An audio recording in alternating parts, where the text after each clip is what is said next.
Hyang ഡൂങ് ഹ്യോക്ക് രചനയും സംവിധാനവും നിർവഹിച്ച് 2021 സെപ്റ്റംബർ 17-ന് നെറ്റ്ഫ്ലിക്സിലൂടെ റിലീസായ ഒരു സൗത്ത് കൊറിയൻ ഡിസ്റ്റോപ്പിയൻ മിസ്റ്ററി ത്രില്ലറാണ് സ്ക്വിഡ് ഗെയിംസ്. സ്ക്വിഡ് ഗെയിം ഇറങ്ങിയിട്ട് ഏകദേശം 3 വർഷത്തോളം ആവുന്ന നെറ്റ്ഫ്ലിക്സിലൂടെ ഏറ്റവും കൂടുതലധികം ആളുകൾ കണ്ടേക്കുന്ന വെബ് സീരീസാണ് സ്ക്വിഡ് ഗെയിം. അപ്പം 2 സീസണാണ് മൊത്തം ഇറങ്ങിയേക്കുന്നത്. രണ്ടാമത്തെ സീസൺ ഈ ഡിസംബർ 26-ന് റിലീസായിട്ടുണ്ട്. ഒന്നാമത്തെ സീസൺ കാണാത്ത ആളുകൾ ഒന്നാമത്തെ സീസൺ കണ്ടതിന് ശേഷം മാത്രം റിവ്യൂ കാണാനായിട്ട് ശ്രമിക്കുക. ഒന്നാം ഭാഗത്തിൻ്റെ കഥയിലേക്ക് വന്നു കഴിഞ്ഞാൽ സൗത്ത് കൊറിയയിൽ വിവാഹമോചിതനായി നിൽക്കുന്ന നായകൻ, അദ്ദേഹം ഒരു ചൂതാട്ടത്തിന് അടിമയാണ്. വലിയൊരു കടബാധ്യത തന്നെയുണ്ട്. അദ്ദേഹം തന്നെ അമ്മയോടൊപ്പം താമസിക്കുകയാണ്. അങ്ങനെ ഇരിക്കെ അദ്ദേഹത്തിന് ഒരു ഇൻവിറ്റേഷൻ ലഭിക്കുകയാണ്. അവിടെ ഒരു ദ്വീപിൽ നടക്കുന്ന ഒരു ഗെയിമിലേക്ക് ഇൻവിറ്റേഷൻ ലഭിക്കുകയാണ്. വലിയൊരു പ്രൈസ് തുക തന്നെയാണ് അവർ ഓഫർ ചെയ്യുന്നത്. അതുകൊണ്ട് തന്നെ അതിൻ്റെ റൂളോ കാര്യങ്ങളോ ഒന്നും മറ്റും നോക്കാതെ അദ്ദേഹം ആ ഗെയിമിൽ പങ്കെടുക്കാനായിട്ട് തീരുമാനിച്ച് അങ്ങോട്ട് യാത്ര തിരിക്കുകയാണ്. അദ്ദേഹത്തെ പോണക്ക് ഏകദേശം 455 പേര്, മൊത്തം 456 പേരാണ് ഗെയിമിൽ പങ്കെടുക്കുന്നത്. ഗെയിമിൻ്റെ റൂൾസോ കാര്യങ്ങളോ ഒന്നും ആർക്കും അറിയില്ല. എല്ലാവർക്കും വലിയ കടബാധ്യതയുള്ള ആൾക്കാർ ഇത്രയും വലിയൊരു പ്രൈസ് മണി കണ്ടുകൊണ്ട് എല്ലാവരും ഗെയിമിൽ പങ്കെടുക്കാനായിട്ട് ആ ദ്വീപിലോട്ടുള്ള യാത്രയാണ് കാണിക്കുന്നത്.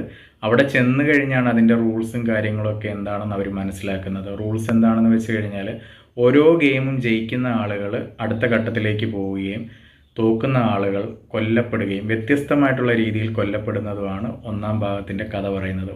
ഒന്നാം ഭാഗത്തിൽ കുറേയൊക്കെ നമ്മൾ ഓർത്തിരിക്കുന്ന കുറേയധികം കഥാപാത്രങ്ങളുണ്ട്. ക്യാരക്ടർ എസ്റ്റാബ്ലിഷ്മെൻ്റൊക്കെ കൃത്യമായിട്ട് കാണിക്കുന്നുണ്ട്. നല്ല ത്രില്ലിംഗ് ആണ്, നല്ല എൻഗേജിങ് ആണ്. നായകൻ വിജയിച്ച് വരുന്നതും അദ്ദേഹത്തിന് വലിയൊരു പ്രൈസ് മണി കിട്ടുന്നതുമാണ് ഒന്നാം ഭാഗത്തിൻ്റെ കഥ പറയുന്നത്. നേരെ മറിച്ച് രണ്ടാം ഭാഗത്തിലേക്ക് വരാൻ നേരത്ത് ഇതേ നായകൻ വീണ്ടും നടക്കുന്ന ഗെയിമിലോട്ട് എങ്ങനെ എത്തിപ്പെടുന്നു എന്നത് വളരെ വ്യത്യസ്തമായിട്ട് തന്നെ കാണിക്കുന്നുണ്ട്. ആദ്യത്തെ സീസണിൽ കാണിക്കുന്നത് നല്ല രീതിയിൽ ഗെയിമാണ് കാണിക്കുന്നത്. ഭയങ്കര ഇൻറ്റൻസ് ആയിട്ടുള്ള വളരെ വ്യത്യസ്തമായിട്ടുള്ള ഗെയിമാണ് മൊത്തത്തിൽ കാണിക്കുന്നത്. പക്ഷേ രണ്ടാം ഭാഗത്തിലേക്ക് വരാൻ നേരത്ത് ഗെയിം ഇല്ല എന്നല്ല, ഗെയിമിൻ്റെ എണ്ണം കുറവാണ്. പക്ഷേ ഒരേ സമയം അവിടെ നടക്കുന്ന 2 വ്യത്യസ്തമായിട്ടുള്ള കാര്യങ്ങളിലൂടെയാണ് കഥ മുന്നോട്ട് പോകുന്നത്. എടുത്തു പറയേണ്ടത് കഥാപാത്രങ്ങളുടെ പെർഫോമൻസ് ആണ്. ഒന്നാം ഭാഗത്തിലെ പോണക്ക് തന്നെ രണ്ടാം ഭാഗത്തിലും നായകനായി എത്തുന്ന ആളുടെ കിടിലം പെർഫോമൻസ് ആണ്. പുള്ളിയെ കൂടാതെ ഒരു അമ്മയും മോനും ഉണ്ട്. അതിനകത്ത് അമ്മയായി എത്തുന്ന സ്ത്രീയുടെ കിടിലം പെർഫോമൻസ് ആണ്. അതുപോലെ തന്നെ ഒരു സോൾജിയറായിട്ട് എത്തുന്ന ലേഡി, പുള്ളിക്കാരിയും സൂപ്പറായിട്ട് അഭിനയിച്ചിട്ടുണ്ട്. ഒരു റാപ്പറുണ്ട്, പുള്ളിക്കാരനും നല്ല റോളാണ്. ഒരു പ്രഗ്നൻറ്റ് ലേഡിയുണ്ട്. അങ്ങനെ പല കഥാപാത്രങ്ങളുണ്ട്. നമ്മൾ ഓർത്തിരിക്കുന്ന കുറേയധികം കഥാപാത്രങ്ങൾ. പക്ഷേ ഒന്നാം ഭാഗത്തിൽ ഗെയിമിന് പ്രാധാന്യം കൊടുക്കുന്നുണ്ടെങ്കിൽ രണ്ടാം ഭാഗത്തിൽ വേറൊരു കഥയാണ് പറയുന്നത്. കുറച്ച് വ്യത്യസ്തമായിട്ടാണ് എടുക്കുന്നത്. രണ്ടും കൂടെ കമ്പയർ ചെയ്യുകയാണെങ്കിൽ ഗെയിം കുറച്ചുകൂടെ കാണിക്കുന്ന ഒന്നാം ഭാഗമാണെങ്കിലും എനിക്ക് പേഴ്സണലി കുറച്ചുകൂടി ഇഷ്ടപ്പെട്ടത് സെക്കൻഡ് സീസണാണ്. അത്യാവശ്യം നന്നായിട്ടുണ്ട്. ഒരു സ്റ്റൈലിലാണ് അവർ കഥ പറയാനായിട്ട് ശ്രമിക്കുന്നത്. ഒന്നാം ഭാഗം കണ്ടിട്ടുണ്ടെങ്കിൽ തീർച്ചയായിട്ടും രണ്ടാം ഭാഗം നിങ്ങൾക്ക് ഇഷ്ടപ്പെടും. നന്നായിട്ട് തന്നെ ചെയ്തിട്ടുണ്ട്. കുറേ ഭാഷകളിൽ ഡബ് ചെയ്തിട്ടുണ്ട്. ഞാൻ തമിഴിലാണ് കണ്ടേക്കുന്നത്. ഹിന്ദി അവൈലബിൾ ആണ്, തെലുങ്ക് അവൈലബിൾ ആണ്. അത്യാവശ്യം ലാംഗ്വേജുകളിലെല്ലാം അവരത് ഇറക്കിയിട്ടുണ്ട്. അത്രയും പോപ്പുലറായിട്ടുള്ളൊരു സീരീസ് ആയതുകൊണ്ട് തന്നെ പല ലാംഗ്വേജുകളിലോട്ടും അവരത് ഡബ് ചെയ്തിട്ടുണ്ട്.